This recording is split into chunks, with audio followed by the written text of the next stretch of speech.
Indonesia akhirnya menyatakan kesiapan untuk mengirimkan TNI ke Gaza. Jika ini memang niat baik beliau, tentu harus kita apresiasi. Amerika telah menjadikan PBB mati suri.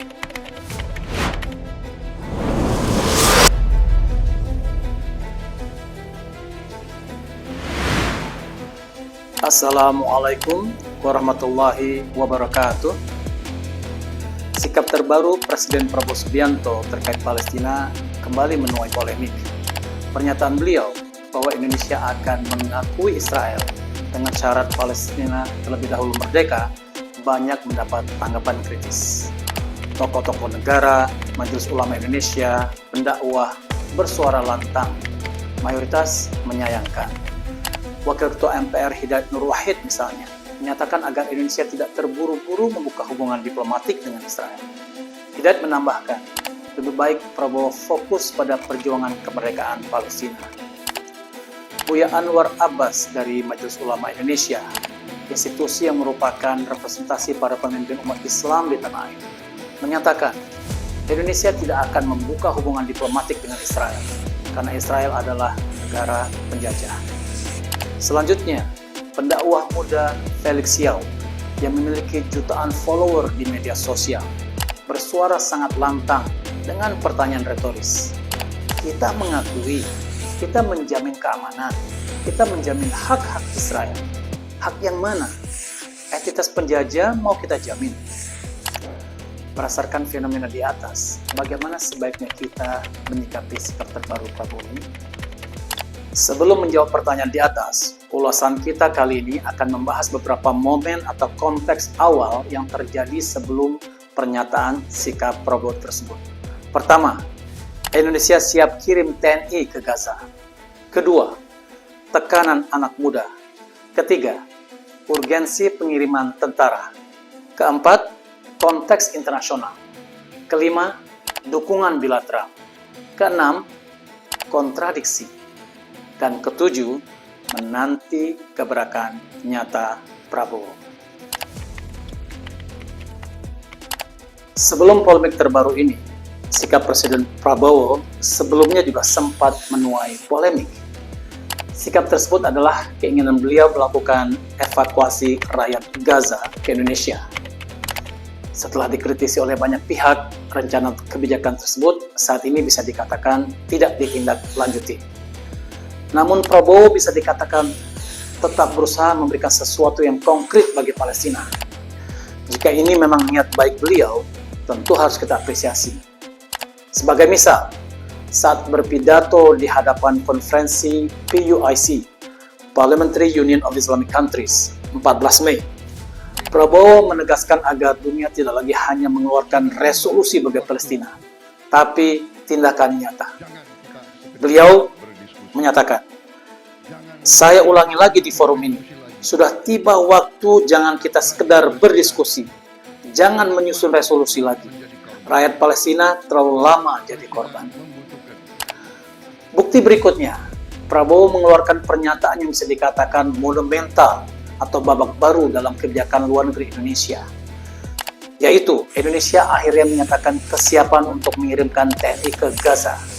Pernyataan tersebut disampaikan di perhelatan besar, yaitu Konferensi Tingkat Tinggi atau KTT ASEAN and Gulf Cooperation Council atau GCC di Kuala Lumpur 27 Mei. Pertemuan ini sangat strategis dan signifikan karena dihadiri para kepala negara. Tentu harapannya negara lain juga mengambil sikap yang sama dan konkret dengan Indonesia. Dalam konteks Indonesia yang akhirnya siap mengirimkan TNI, kiranya apresiasi tidak hanya diberikan kepada Presiden Prabowo. Apresiasi juga layak diberikan kepada banyak pihak yang bersuara lantang. Anak-anak muda, mahasiswa khususnya, layak diberikan notasi. Pada 20 April yang lalu, misalnya, ribuan mahasiswa dan masyarakat tumpah ruah di berbagai kota, dari Jakarta, Bandung, Tangerang, sampai Semarang. Mereka diantaranya adalah para mahasiswa yang tergabung dalam Aliansi Mahasiswa Muslim Indonesia. Melalui demonstrasi dalam skala besar, mahasiswa dan masyarakat menuntut pemerintah Indonesia melakukan tindakan konkret mengirimkan tentara ke Gaza. Ketua aliansi, namanya Gustar, menjelaskan bahwa aksi tersebut membawa tuntutan penghentian genosida di Palestina dan mendesak negara-negara Muslim, termasuk Indonesia, mengirimkan pasukan militer ke Palestina. Saya pun pernah menyampaikan hal ini di media nasional, tepatnya di Kompas 11 April dengan judul Evakuasi Rakyat Gaza ke Indonesia. Saya katakan, tidak perlu menjadi jenius, prajurit militerlah yang sangat diperlukan untuk melawan gempuran tentara Israel. Jika dikaitkan dengan keinginan kuat pemerintah dan rakyat Indonesia untuk melindungi warga Gaza dari genosida Israel, seruan mengirim TNI amatlah logis, bahkan sudah seharusnya. Pertama, dalam situasi penjajahan atau pengepungan Gaza, pertempuran antara Israel Defense Force atau IDF dan pejuang Brigade Al-Qassam, yaitu sayap tempur Hamas, sangatlah tidak seimbang atau asimetrik. Israel pun tidak berperang sendirian. Mereka mendapatkan dukungan maksimal dari negara adidaya Amerika Serikat. Merujuk berbagai sumber, khususnya data yang disajikan oleh TRT World pada tahun 2021, 2 tahun sebelum perang, tentara Israel memiliki kekuatan hampir 170.000 tentara aktif, ditambah 360.000 tentara cadangan. Israel juga memiliki sistem pertahanan rudal komprehensif, termasuk Iron Dome. Di darat, IDF menggunakan tank Merkava yang dilengkapi sistem perlindungan aktif Trophy.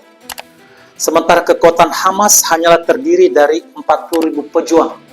Mereka menyebar dalam 5 brigade wilayah, meliputi 24 batalion. Kapabilitas mereka hanyalah roket Qassam, Fajr, dan rudal anti-tank Kornet E. Metode perlawanan Hamas bersifat tradisional, menggunakan jejaring terowongan bawah tanah, baik untuk bergerak maupun sebagai gudang. Sebagian pihak mungkin berpandangan, perang atau genosida Israel atas Gaza ini adalah karena ulah Hamas sendiri yang menyerang terlebih dahulu pada 7 Oktober 2023, sebuah serangan mendadak yang menewaskan 1.139 warga Israel. Namun serangan Hamas haruslah dilihat dalam konteks bahwa serangan tersebut tidaklah bersifat tiba-tiba, melainkan resultante atau akibat dari penjajahan berkepanjangan Israel terhadap bangsa Palestina. Meminjam bahasa Sekretaris Jenderal PBB Antonio Guterres, the attacks did not happen in a vacuum. Dengan kata lain, serangan Hamas tidaklah tanpa dasar. Intinya, kembali kepada tuntutan rakyat Indonesia untuk mengirimkan tentara ke Gaza. Hal ini merupakan tuntutan yang sangat logis. Karena untuk meminta intervensi militer dari PBB seolah waiting for Godot, menunggu Godot. Dewan Keamanan PBB kini meminjam diksi Ketua Umum PP Muhammadiyah Haidar Nasir, mengalami impotensi. Padahal hanyalah PBB, organisasi internasional paling besar yang memiliki otoritas untuk melakukan intervensi militer. Piagam PBB, khususnya bab ke-7, telah merinci dengan jelas mengenai bagaimana mengambil keputusan intervensi militer tersebut.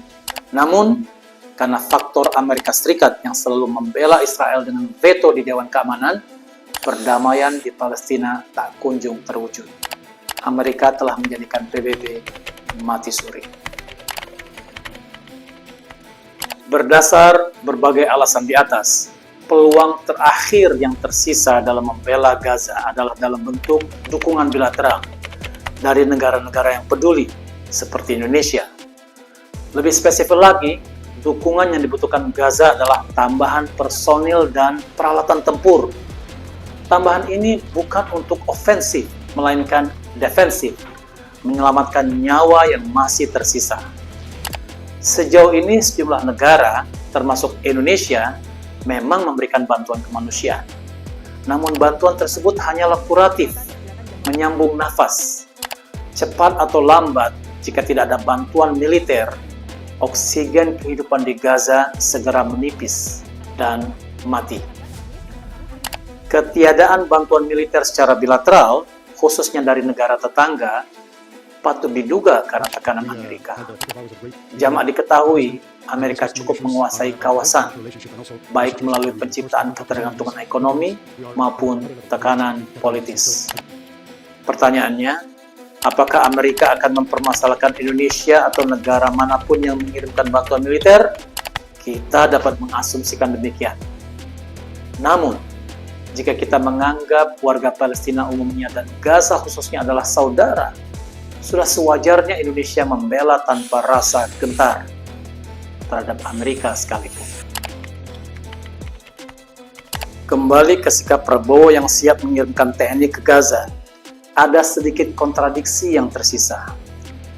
Bahwa pengiriman TNI ke Gaza harus menunggu persetujuan dari negara-negara sekitar Palestina. Dengan prasyarat tersebut, besar kemungkinan akan ada negara yang tidak memberikan persetujuan. Israel dan Amerika pun tentu tidak akan tinggal diam. Mereka akan mengambil berbagai langkah agar negara sekitar menolak rencana Indonesia. Jadi kalau prasyarat dari Prabowo menjadi acuan, besar kemungkinan hal ini tidak akan terrealisasi. Namun mari kita berbaik sangka bahwa dukungan negara-negara sekitar diperlukan sebagai basis transit TNI sebelum menuju Gaza. Dan bukan sebagai alasan bahwa Indonesia tidak jadi mengirim tentara karena ada negara A, B, atau C yang tidak menyetujui. Dan semoga juga para diplomat Indonesia dapat menuntaskan tugas strategis tersebut dalam waktu dekat ini. Kembali ke polemik terbaru dari pernyataan Presiden Prabowo bahwa Indonesia akan mengakui Israel dengan syarat Palestina terlebih dahulu merdeka. Tentu publik dapat berasumsi bahwa sikap Indonesia yang akan mengaku Israel tersebut karena faktor setelah bertemu Perdana Menteri Prancis Emmanuel Macron di Jakarta 28 Mei. Dengan kata lain, Indonesia mengikuti langgam negara yang selama ini merupakan mitra Israel, walaupun belakangan mulai menunjukkan sikap kritis, bahkan akan mengakui Palestina. Terlepas dari asumsi di atas, banyak tokoh menyayangkan sikap terakhir Presiden Prabowo. Sekalipun sikap tersebut memberikan kondisionalitas dengan catatan Israel mengakui Palestina terlebih dahulu, keinginan Prabowo untuk segera mengakui Israel sangatlah tergesa-gesa. Karena yang diharapkan oleh bangsa Indonesia dan bahkan warga dunia yang masih waras adalah penghentian genosida. Dan itu harus melalui intervensi militer. Setelah itu, penanganan bencana yang sudah di luar batas kemanusiaan. Setelah itu, rekonstruksi, membangun kembali rumah sakit, sekolah, dan berbagai infrastruktur krusial bagi suatu bangsa. Saat ini, bangsa Indonesia dan bahkan dunia menantikan tindakan nyata dalam membela Gaza. Dan sejauh ini, jika melihat pernyataan atau sikap Prabowo, beliau adalah salah satu pemimpin dunia yang punya keinginan dan tentu saja kekuatan untuk melakukannya. Prabowo sejatinya ingin meniru Umar bin Khattab, salah satu khalifah yang masyhur sebagai pemimpin dunia atau world leader. Hal ini beliau nyatakan di depan para perwakilan dunia pada pertemuan Parliamentary Union of Islamic Countries di Jakarta, bahwa para pemimpin harus meniru salah satunya Umar bin Khattab. Mari kita doakan Presiden Prabowo untuk dapat bertindak seperti Khalifah Umar dan selalu mendapatkan hidayah dari Allah Azza wa Jalla. Dan pada saat yang genting ini, semoga beliau segera mengambil keputusan terbaik dengan gebrakan nyata bagi Gaza. Wassalamualaikum warahmatullahi wabarakatuh.